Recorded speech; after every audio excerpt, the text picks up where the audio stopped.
Hello, welcome to Gardener's World. I'm planting a euphorbia. This is Euphorbia mellifera. I've not grown it here at Longmeadow before, but I've long admired it, and it forms really quite a big shrub with flowers that smell of honey. Irresistible.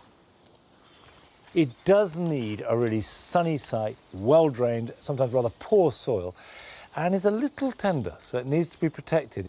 And it's part of the replanting of the dry garden, where I've made a few changes. On today's programme, Francis visits a green project in North London that gardens sustainably. This garden is massively inspiring, but it also gives you the bigger picture of why we grow produce, partly because it's nutritious and delicious, but also because it can have such a positive effect on the planet. We meet a ceramic artist whose plants are as important to him as his art. This place is my passion, my interest. It's an exhibition space and my pleasure. We visit a garden with more than 300 different varieties of aeonium, whose grower can name every single one of them. Black Magic. Velour. That looks like aeonium blood. And as well as working here in the dry garden, I'm going to be planting up a window box that looks really good even in deep, dark shade.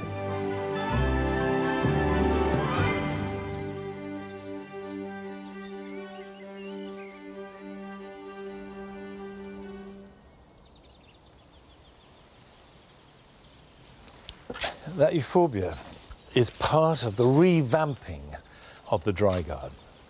We took most things out, left in plants like these fabulous Euphorbia caraceus, and we've got obviously tulips, a little bit of honesty, and this is the really big change, added stone. And the point about these stones is that they are the same stone as the walls of the building and the walls of the garden. So I want to make it feel as though this could be remnants of a building or wall that was here in some indeterminate past.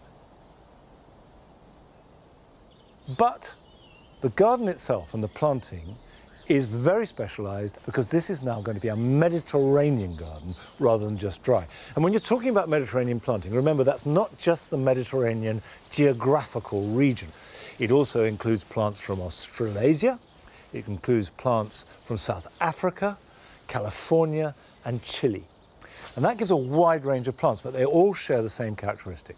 They want maximum sun, they can cope with drought conditions, and this is the third leg to the stool, they need poor soil. Now, I've moved an olive from the Paradise Garden. I've created a sort of low container using the stones, so I don't have to dig down too deep. And that is, if you like, the keynote plant.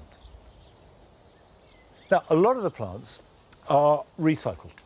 All these irises were in here before. We've got sedums and a few small sages and rosemaries, and that's just the basis of it. So the starting point is going to be with these iris. I'm going to put these in the front here. For iris to flower well, they really must have a summer baking. Now, yesterday I added a lot of grit. You may not be able to see it, but you should be able to hear it. That is now really gritty. And because it's gritty, it'll drain. And if you've got heavy soil, it's really worth investing in some horticultural grit if you're going to grow bearded irises. Now, I have to say, I have no idea what variety any of these iris are. And the chances are some shade of blue, because the vast majority of what we bought are that. And when you do plant them, you want to be aware of how they grow. So this is the rhizome, and these are the roots. And the important thing is not to bury the rhizome. It's that that needs the summer baking. Then it will produce really good flowers. And as long as these roots are below the surface, it'll be completely happy.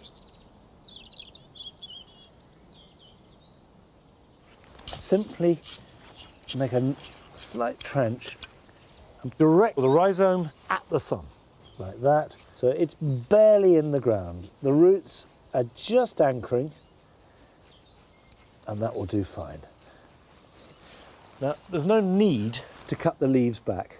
The time when you do that is after they've flowered, when you're moving them and you have really tall leaves, because if the wind catches them, they rock them and it rips them out the ground before they've had a chance to establish. Now, if I move the moss away, you can see what I've got is a really firm rhizome, and that's great, that's good. But as I move down, that's a bit squidgy. In fact, that's contributing absolutely nothing.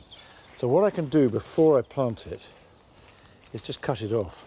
So if I get in there and just take that off like that, there we go, and that one can come off there.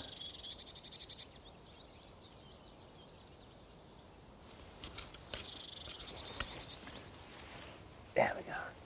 Perfect. I'm not expecting any flowers because they need a bake this summer to give me flowers next summer. There we go. Now, although I want a really strong, dramatic display of irises, I want something else. So in the corner, I'm going to put a lavender. And this is a slightly scruffy plant that we did have in here, but it'll come fine, it'll be good.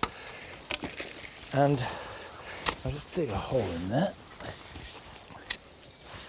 Lavender, of course, is one of these archetypal Mediterranean plants, which we've had great problems growing here normally at Longmeadow, but in this position, I think it'll be absolutely fine. Hopefully this will regenerate sufficiently to look a little bit more happy than it does at the moment, but we might as well recycle it. That's good. Right, it's always good to make a start.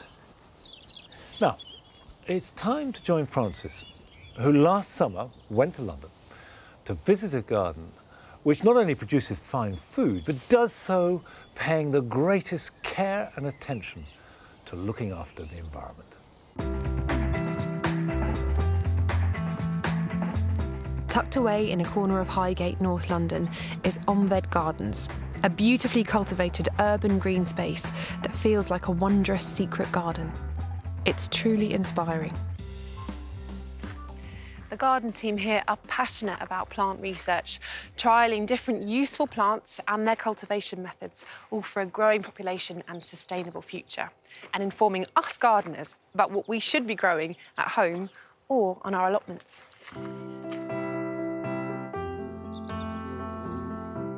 I've come to meet Vicky Chown, who is Onved's head urban food grower. Vicky, this is clearly an amazing garden, but tell me what it's all about. Onved Gardens is a garden where we're creating a nice biodiverse green space in Zone 3 in North London, so a space where there's not necessarily a lot of green space, to create a kind of green path for things like bees and birds and butterflies to stop off, have a little drink, have a little recap and be on their way. And what do you have growing? Pumpkins, courgettes, garlic, onions, carrots, beetroot, lots of wildflowers, lots of big flowers like, sunflowers, which we harvest the seed from. So how do people get involved with this? We have something called the Seed Saving Network, and so we are creating a network of seed growers who we send seed to, they grow it, they send it back to us, and then we spread it out again. And the goal of that is to create seed and varieties of vegetable that are really, really abundant, nutritious, grow easily, and grow well in the climate that we have, and also hopefully adapt to a changing climate and a growing population. Last year we did something like 1,500. Really? From my living room, which was pretty cool. Wow. Yeah. And clearly, with your chicory, you're saving your own seeds as well. So yes, this is the first year we've grown chicory for seed saving, and it's a crop that's about, you do get beautifully big chicory leaves that look a bit like dandelion leaves, but this year we let it go to seed because we loved it so much.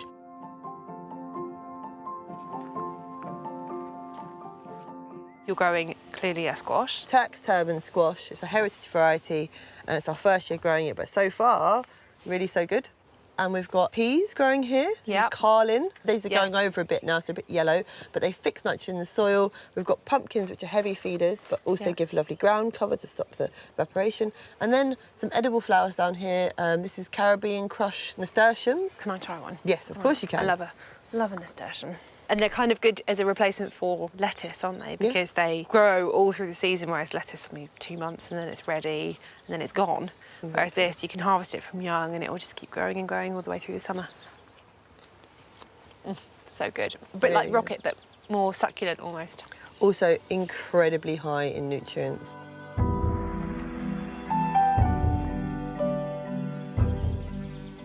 So what we've got here is lots of lovely soybeans growing. How do they cope with the UK climate? They do surprisingly well, considering they're normally grown in hotter countries. Last year we got an amazing crop, about 1 kilo of fresh shelled beans to about 2 square metres. And they're quite an important world food. I know that, you know, as far as human food, but also for animal feed. We can get a lot more benefit from eating soybeans directly than from giving them to animals to eat, to then eat the meat. It's a lot lower in carbon emissions, it's a lot lower in space usage for farming. So I definitely recommend trying growing soybeans. We had a great time with them last year and I think we'll have a good crop this year too. Incredible. Well, I am definitely going to try growing these next year.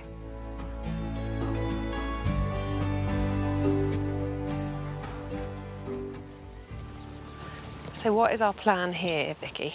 So we're going to harvest some seeds from corn poppies to save seed from them for our seed saving network. Okay.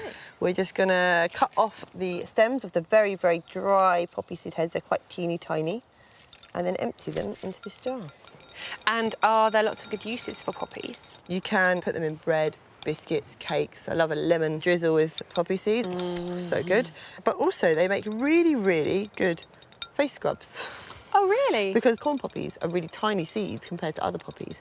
And you can just add them to a face wash like or an a clay. exfoliant? Exactly. And your whole wildflower area, which is beautiful, is actually also, for you, a really productive area, just as much as the vegetable garden. Each and every variety that we grow of wildflower in the beds here have been handpicked so that they all have a function. They attract beneficial pollinators, they are good for herbal medicine, good for herbal teas, they're edible, nitrogen fixing, birds can make their nest out of some of them. There's just a huge array of things that you can do with wildflowers. Just goes to show, doesn't it, that productive gardening can come in all different shapes and sizes.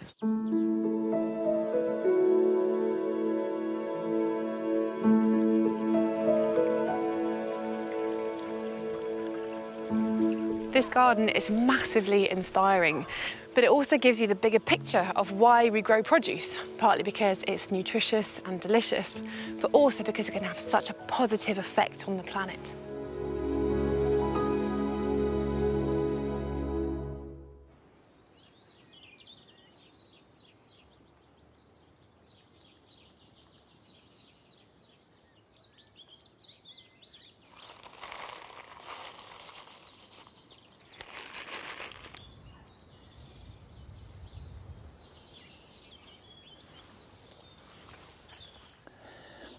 As you can see, I'm sowing some peas, which is an appropriate thing to do.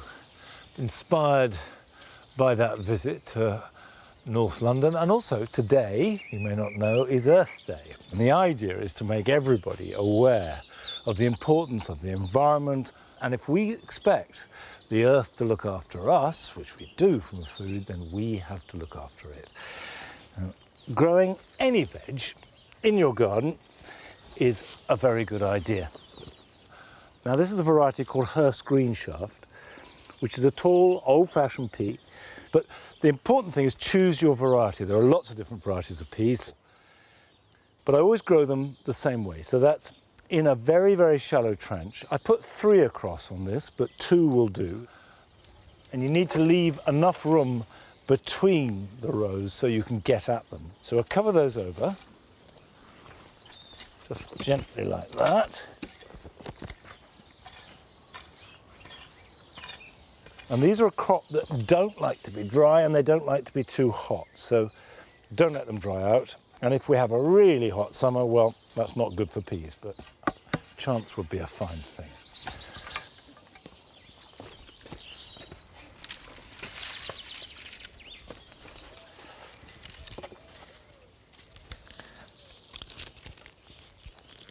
Now these are pea sticks, and in fact they're offcuts from the purple hazel that I coppiced in the jewel garden in February, and traditionally were used for pea hence being called pea sticks.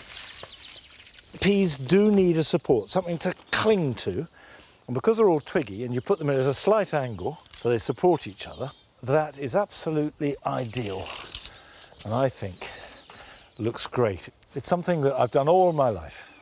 But of course, if you haven't got pea sticks, then you can use chicken wire, anything that they can cling to. I've even seen string strung up at random, which has worked fairly well. Just remember that whatever support you have, just make sure that it's tall enough and will take the full growth of the peas. Okay, let's visit one of your gardens, and a couple who, to my mind, have discovered the magical secret of a good garden.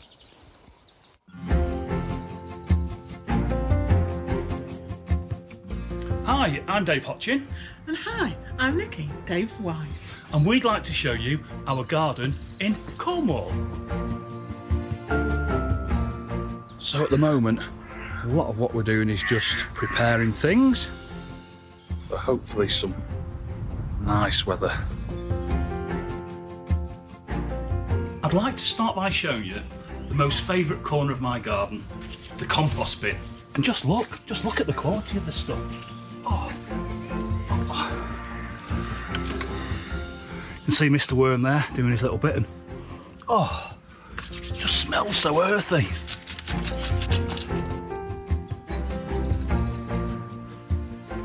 Look at that. There's the real hero in the whole process.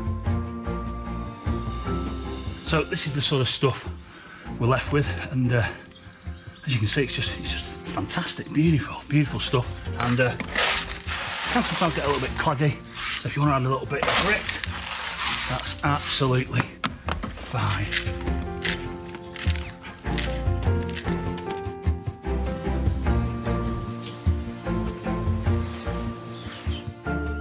So, thank you for coming into our garden. We've had a really lovely time.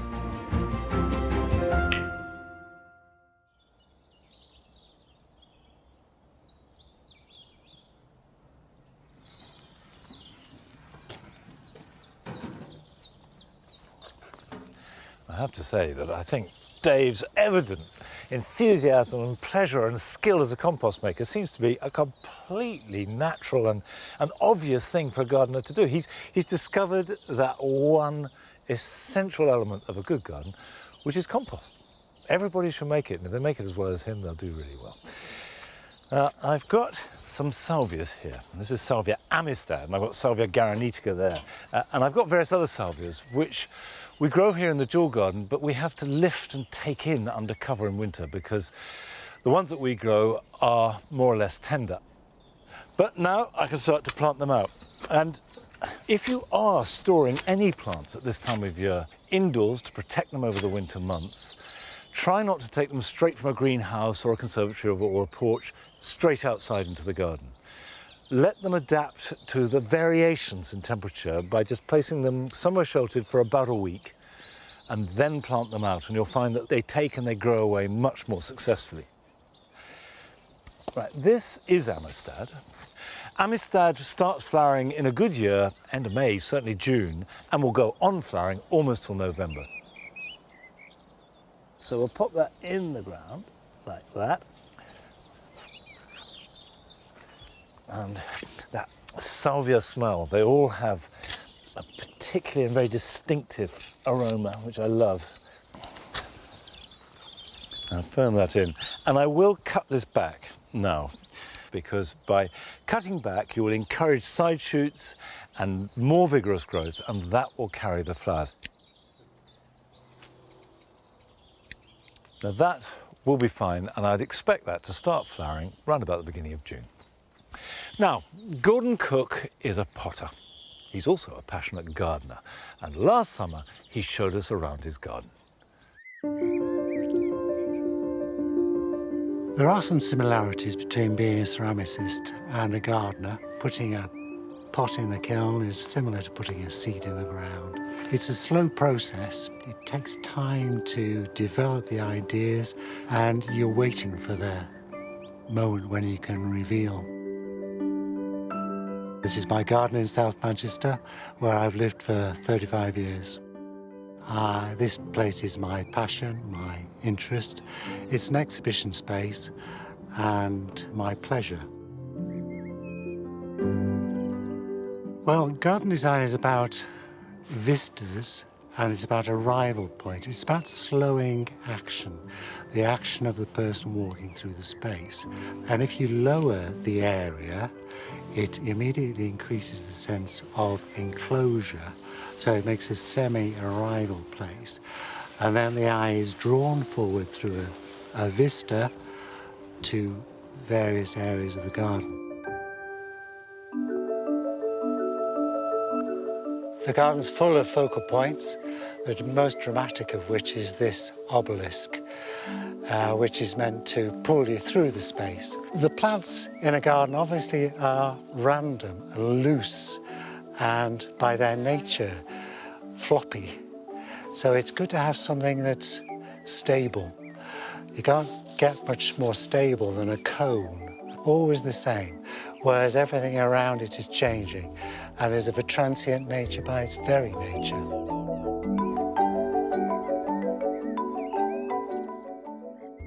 Sometimes if you can screen off an area so that the sense of anticipation and surprise is elevated to encourage you through the space and to a new secret area. The one that I'm particularly pleased with at the moment is the Hedychium, which we come at through a gap in the hedge, and it's just there in its sparky fireworkness.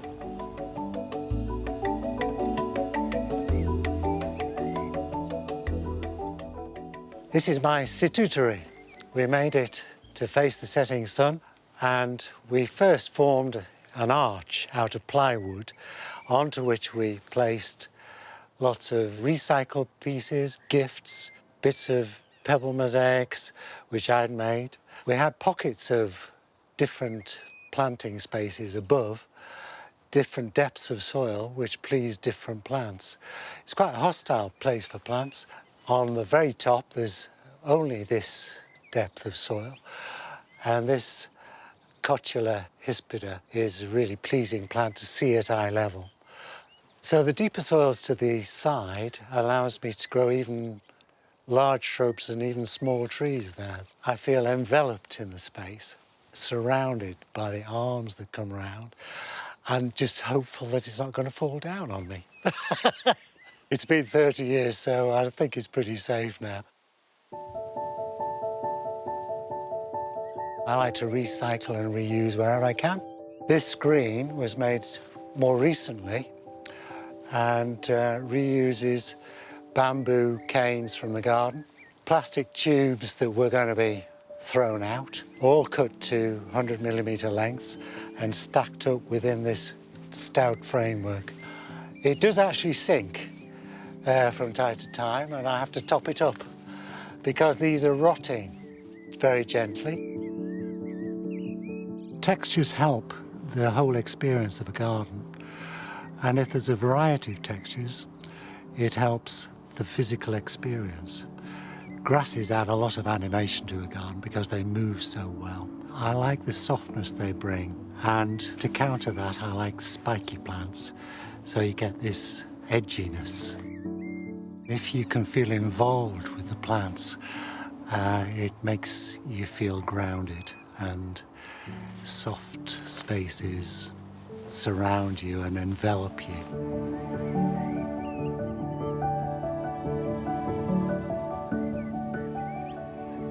This garden is a combination of the things that have interested me through my life, of my horticultural experience, my design, education. It's a play area, really. It's a thing where all these things I can experiment with. And I can recycle things, I can manipulate space in the way that pleases me. And if it pleases other people, well, that's just great too.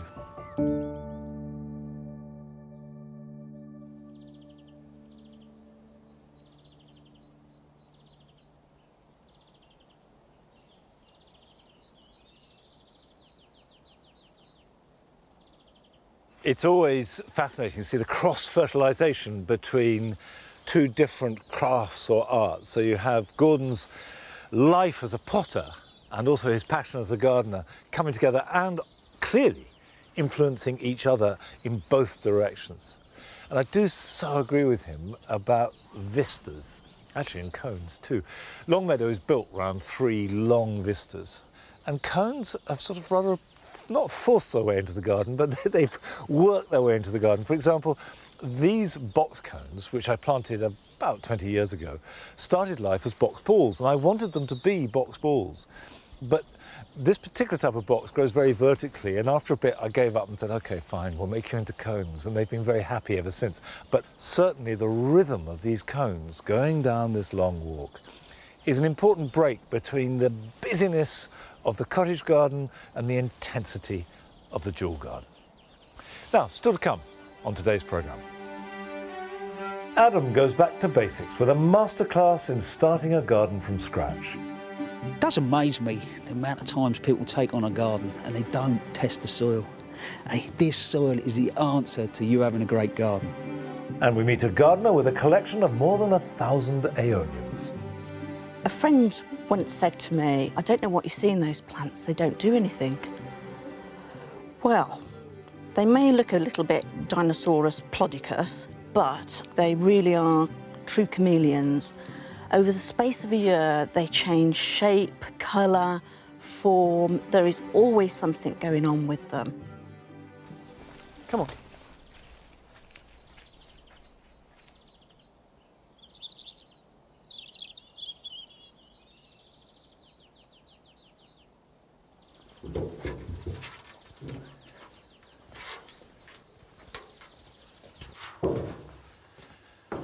Last week, I made a window box for a sunny position, but now I want to do a window box for a shady position, and you can have a perfectly beautiful one, even in what seems to be permanent shade.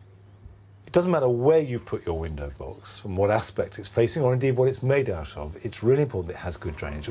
So I've drilled lots of holes in this just to make sure that it doesn't get waterlogged. I will make sure they don't get blocked up by the compost by putting stones over the top of them.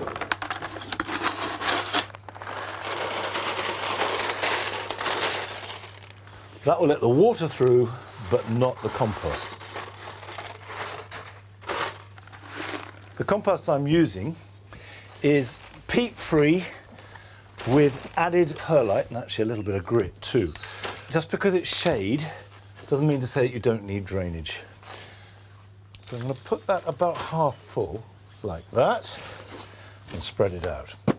And I'm starting with this. This is Lily of the Valley. Beautiful, very fragrant, delicate white flowers that grow in woodland. And you just need to be a little bit careful when you're handling it because it is poisonous. So after you've planted it, wash your hands. Now you can see there are no roots. When you can't see any roots at all when you take it out of the pot, it means it's only been in the pot for a week or so, or even sometimes days. And at this time of year, that's quite often the case. But it'll be fine. It's a perfectly healthy plant. And I'm going to put one there.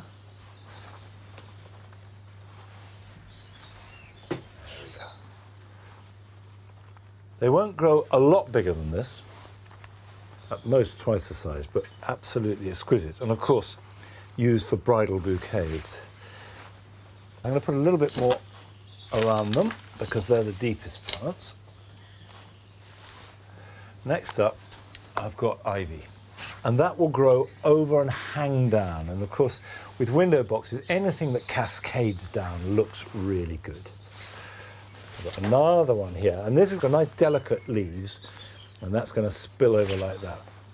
Now, what I also have is this. This is bacopa, already starting to sprawl in a very loose form with these delicate little white flowers. And that can go right at the back. And I've left room for the pièce de résistance because, ladies and gentlemen, I'm about to plant begonias. And I say that because I am on record of saying that I hate begonias. Well, perhaps that was a little extreme. I don't like some begonias, but there are other beautiful ones.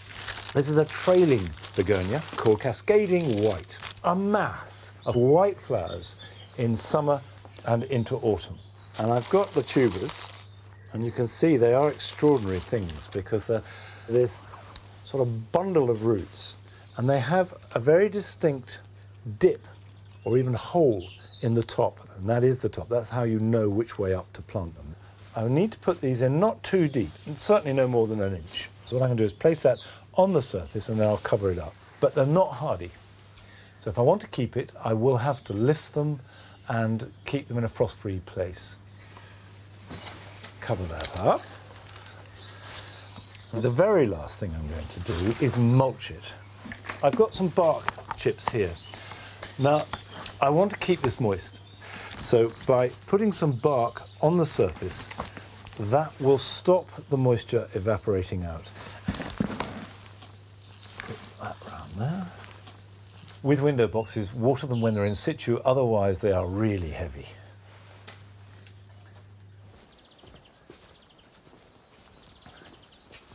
Now, I'm going to pop this here next to the one I did last week. I will find suitable homes for both of these.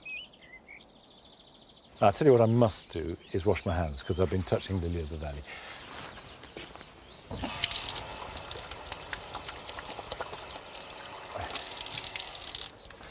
Now it's time to go to Wrexham to visit another of your gardens.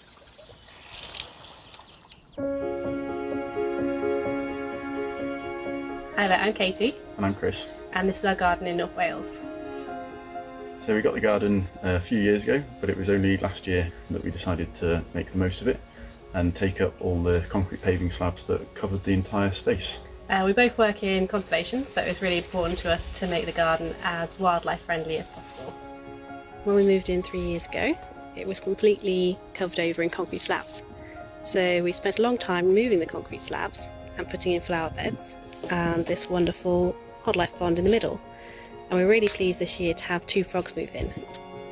We've planted a lot of native plants, such as this purple loosestrife and the fleabane at the back, because we wanted to attract in as many native insects as possible.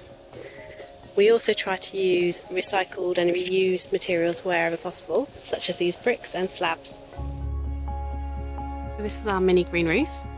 It's full of lots of herbs and alpine flowers, and we only planted it recently, so everything is still settling in a little bit.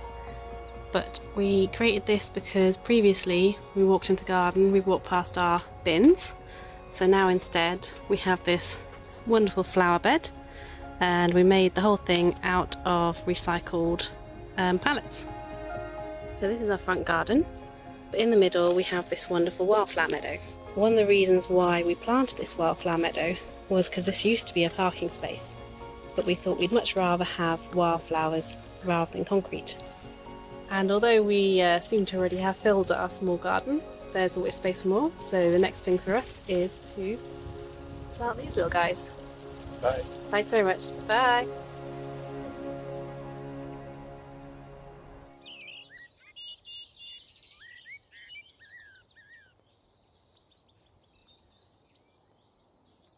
Dedicating a garden to fostering as much wildlife as possible, just as Katie and Chris have done so brilliantly there, is of course really important. And we gardeners are making a difference. It really matters that we do that as much as possible. But it's not a one-way thing.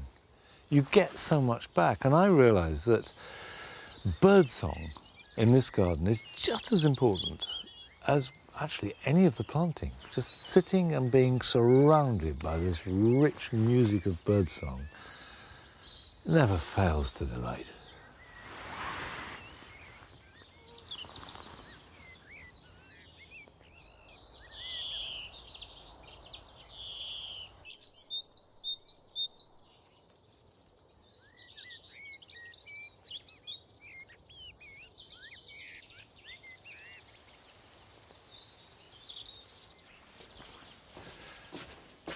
The hard thing at this point of the year is to find space, because there's always that moment of about a week to 10 days when you have maximum seeds and seedlings coming through that need the protection of the greenhouse.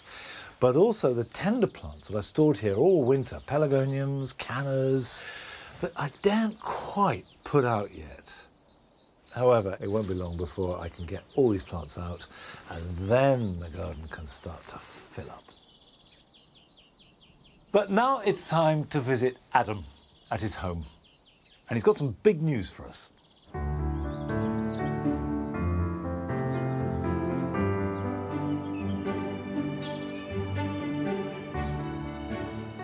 Like so many of us, over the last couple of years, I had time just to stop and think.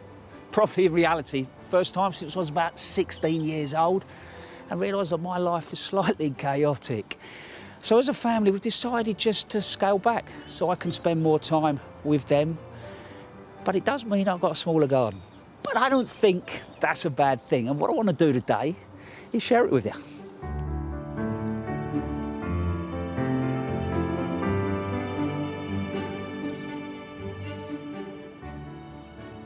I think the first thing you need to do when you take on a new garden is put the brakes on the excitement and understand what you've got. I've been trying to understand what the light does. Been out here really early in the morning and watching the sun come up, and east is sort of over in that direction, which means, and some people will think this is a negative, the back of the house actually faces nearly north. So at the moment, it's quite shady, but the further we get into the year, the sun gets higher and it gets more light than we think.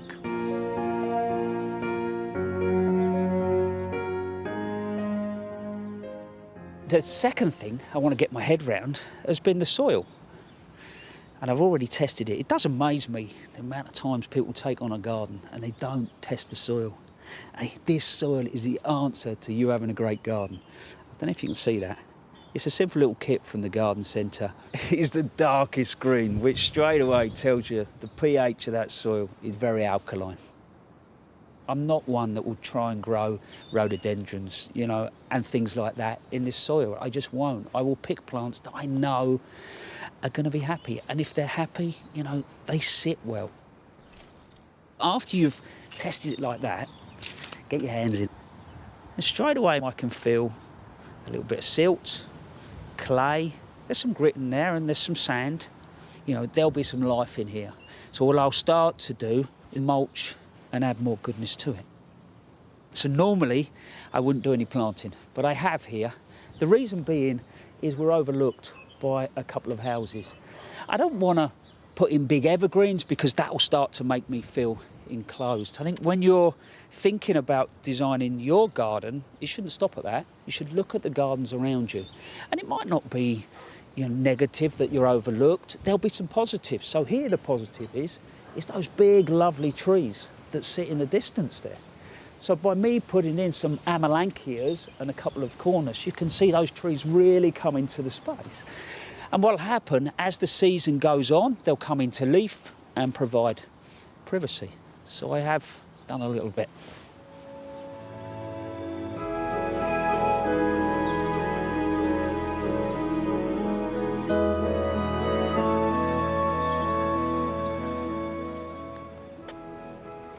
And we're now at the top of the garden. So this is a sort of upper terrace. You get a completely different perspective looking down over the space.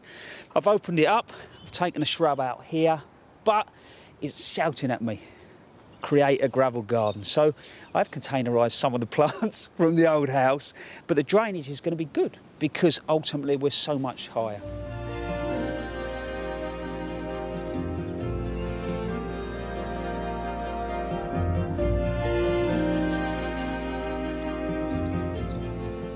Look at my greenhouse. We used to move from somewhere slightly bigger and you downsize. You don't realise quite how many pots you've got. What I am doing is trying to get a little bit ahead with the veggies. So here, I'm just going to put some squashes in pots. So this is actually called Butter Baby.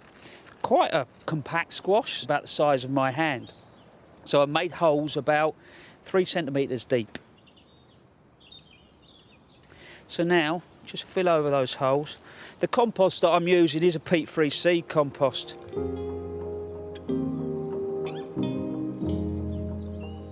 you know what one of the lovely things about moving here? The red kites that used to fly over my old garden do here as well. And it's a really gusty day today, so they're really moving on the wind. This will go in the greenhouse once I've made a little bit of room. But I bet you're wondering where they're gonna go. Well, I've got one more area that I want to show you.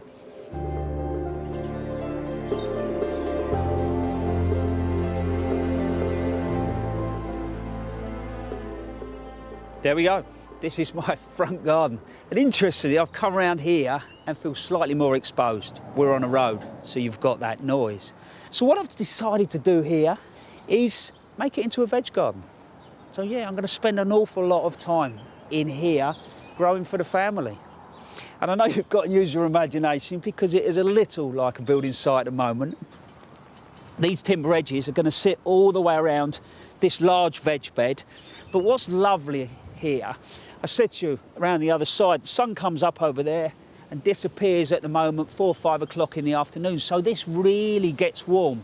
So the fruit and the veggies are going to love it. To improve the soil here, I'm using a single dig technique. So single digging is a trenching system. You dig a trench, which is a spade's depth. Once you've done that, I put about 50 to 100 mil of well-rotted manure in there. I then turn that back on, but I only do it once. All I'll do is put my mulching on every single year, and I will use well-rotted manure, and I apply that right across the garden.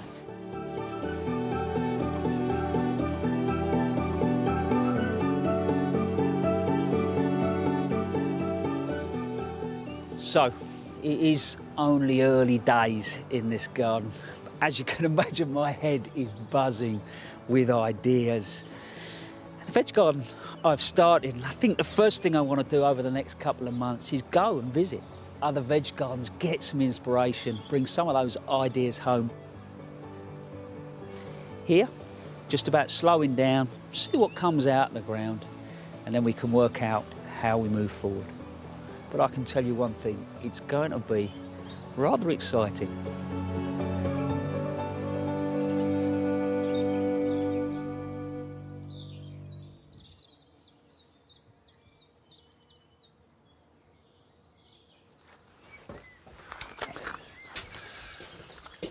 Well, like all of us, I can't wait to see Adam's new project as it develops, and we will be following it. I just put these out for a moment to show you because these are the loofahs that I sowed a couple of weeks ago. And you'll find that if you join me in this quest for growing the biggest loofah possible, and why would you not, then your loofahs probably look something like this. And loofahs are members of the cucurbit family, like the squashes that Adam sowed, and all cucurbits will germinate really quickly. So if you haven't sown them, plenty of time to do so, they'll come up very fast, but they do need to be kept warm. So just because they're beginning to grow, don't back off with the heat. Keep them as warm as possible. They will grow on, and then they can be planted out, well, probably in about a month or even 6 weeks' time. And hopefully harvesting them later on at the end of summer so we can use them either to clean our backs or our pots or pans. Someone sent me a picture the other day that make very good scourers for the kitchen. So essential for anybody. Now, we're off to visit the garden of Melanie Lewis from Clun in Shropshire, who has a national collection of aeoniums.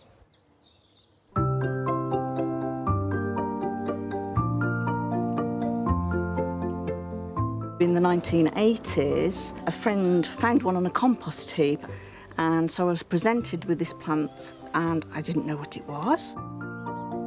And it took several trips to the library to find out that it was in actual fact an aeonium. And that's where the story started. Now, a friend once said to me, "Don't know what you see in those plants, they don't do anything." Well, they may look a little bit Dinosaurus plodicus, but I can assure you they really are true chameleons. Over the space of a year, they change shape, colour, form. There is always something going on with them. I just think that they are complete and utter characters, and I just think they're absolutely beautiful. Most aeoniums have these wonderful cilia or trichomes that appear around each leaf. They're like little teeth or hairs, and it's really how you can identify an aeonium from other plants. The majority of aeoniums come from the Canary Islands.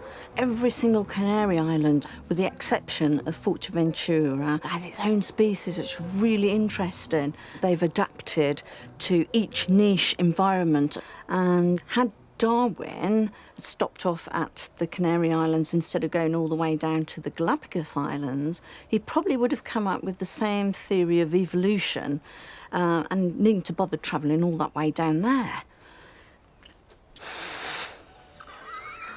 Sorry. Stupid man. Sorry, I'm turning into Bridget Jones now.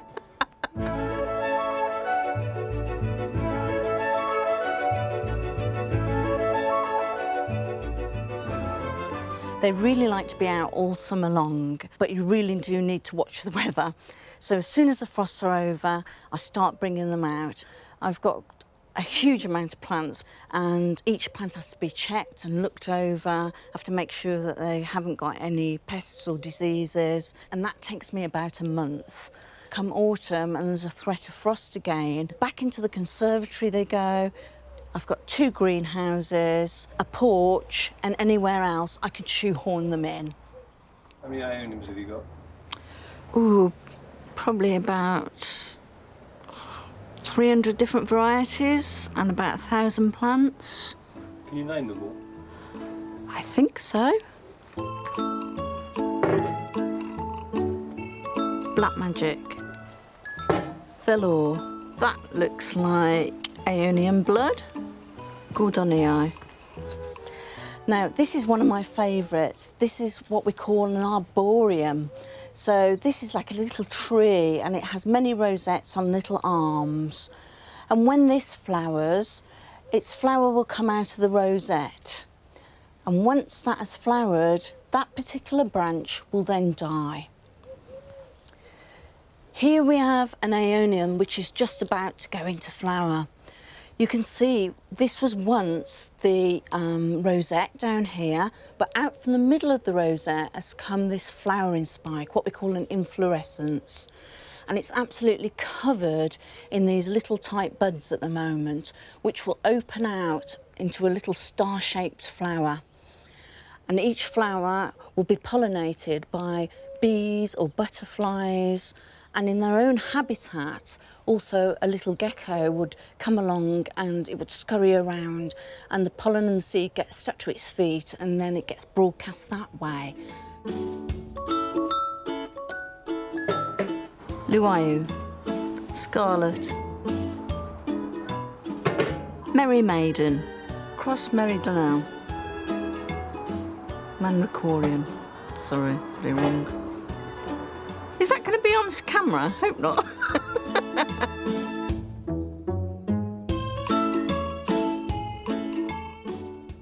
Aeoniums can be really easy to grow as long as you follow a few basic rules. They need to be really free draining. What they really hate is being sat in a dish full of water. That will just kill them, it will rot them off. I always grow them in a terracotta pot and put some stones in the bottom of the pot, and then I use about 50% grit, 50% peat-free compost. You can leave them pretty much dry over most of the winter, but come February, March, I start to water them again, give them a little bit of diluted feed, and they'll start growing and producing these beautiful colours. The best time to propagate aeoniums would be around February, March, April time, when they're in their growing season. So here we have a really old plant. It's basically had its day. It's got leggy, it's only got rosettes on the end, so really speaking, we need to propagate it. What we'll do is we'll cut off here a rosette with a nice piece of stalk, about 10 centimetres long. Put that to one side and let the wound callus over, like this one. This is one I cut off about a week ago. The wound is now nice and dry, it's not oozing at all, so we can now put that into a nice dry, completely dry, gritty mix. And what you do, you just pop it in, and then you just leave it. Leave it for about a month. By then, it should have formed some roots. I can now pop that up and start watering it, and it will start growing away. If you're just wanting to start out with aeoniums, I recommend growing Aeonium velour. A little bit more easier than some of the others, which grows into a nice sort of pyramid Christmas tree shape. It's really quite an easy aeonium to get you started.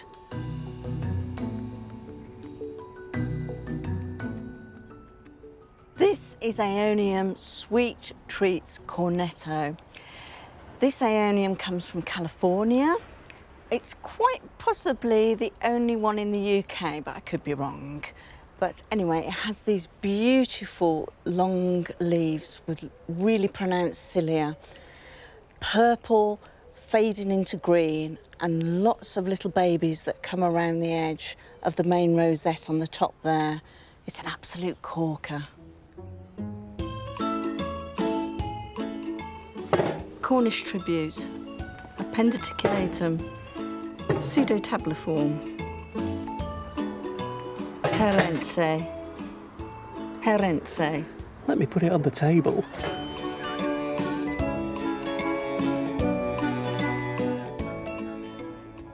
Well, this is my absolute all-time favourite aeonium. It's Aeonium arboreum albovariegatum, and I think she's an absolute beauty. She has this gorgeous limey green centre on each leaf with a creamy outer rim and a little pink blush, but also the rosettes can appear creamy white to a limey green, and it changes colour all year round. It's really interesting. When I think back to my friend passing me the aeonium, I am just absolutely delighted and filled with joy that he did so, because it has taken me down avenues, roads, lanes that I never thought I would go down. And I don't want to ever stop plant hunting and searching for my beloved plants.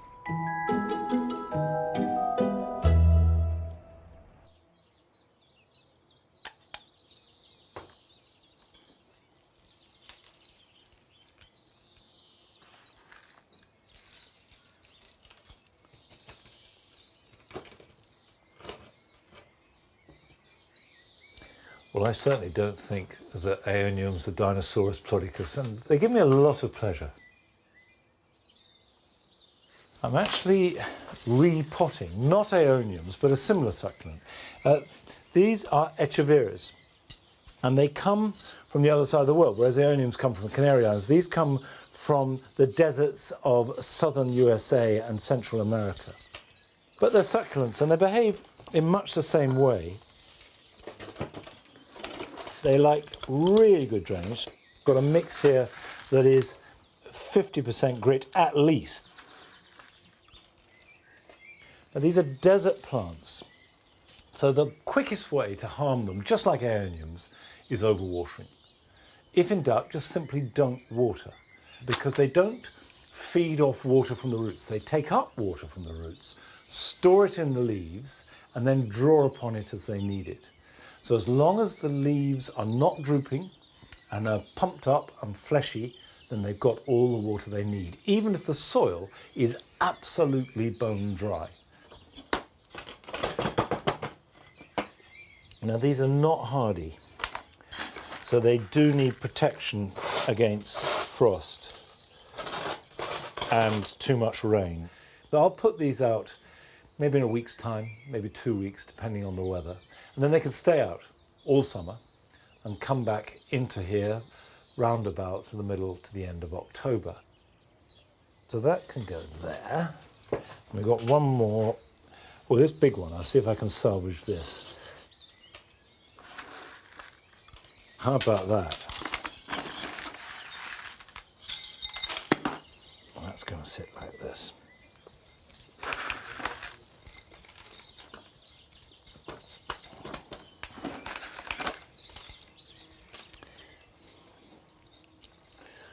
Don't think you're going to get away with just watching me work. Here are some jobs for you this weekend.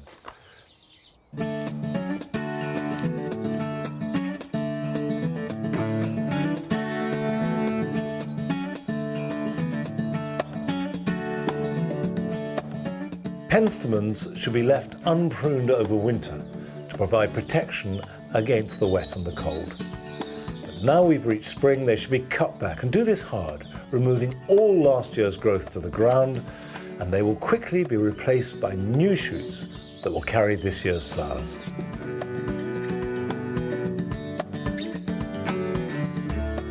Climbing beans of all kinds are unlikely to germinate and certainly don't grow well when the weather and the soil is cold. But if you sow them now under cover, they'll be ready to plant out when the conditions are better. I put 2 beans in a 3-inch pot and then cover them over lightly, water them and put them somewhere protected to grow on. Harden them off before planting out and they will romp away.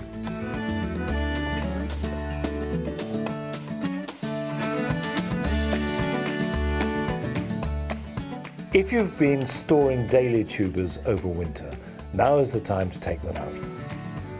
Check them over to make sure there are no rotten or dried up tubers, and then put them in a pot in peat-free compost so the tubers themselves are covered. Put them somewhere frost-free but light, water them and let them grow on, developing roots and top growth, so that when it's safe to plant them out, which will be after the last risk of frost, they will have a head start.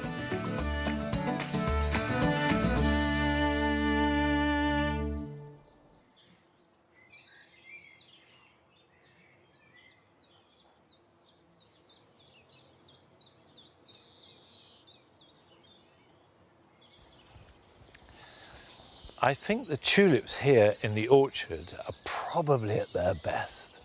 And this is a new thing because this year, almost as an experiment, we transplanted all the tulips that we've been growing in pots in the jewel garden here into the orchard. And they've all flowered. In fact, I'd say they're flowering just as well in the ground here as they were last year in the pots. And it's not a wildflower meadow, but I think it looks great.